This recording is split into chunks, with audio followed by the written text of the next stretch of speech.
আজকে আমি বানাচ্ছি নো অয়েল হেলদি মাটন। তো এইটা বানানোর জন্য আমি প্রথমে মাটনগুলোকে একটু ছোট ছোট পিস করে নিয়েছি। তারপরে দিয়েছি তাতে পেঁপে বাটা, গোলমরিচের গুঁড়ো, আর দেব বেশ খানিকটা টক দই। এবার দেব আমি 1 চামচ মতো নুন, দিয়ে মাংসটা খুব ভালো করে মাখিয়ে 4 ঘন্টা রেখে দিয়েছিলাম। তারপর আমি কড়াইতে পুরো মাটনটা ঢেলে দেব।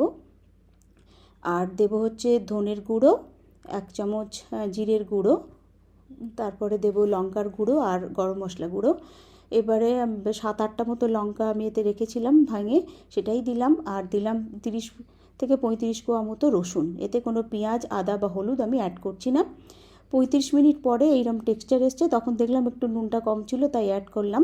এই পর্যায়ে একটু কুকারেও দেওয়া যাবে, বা আমি ধৈর্য ধরে একটু গ্যাসেই এটাকে সেদ্ধ করে নিলাম। আর অ্যাড করে দিলাম সেদ্ধ গাজর আর ক্যাপসিকাম। আমার আজকের হেলদি মাটন একদম রেডি। আপনারা অবশ্যই রান্নাটা করে আমায় জানাবেন যে কতটা হেলদি হলো।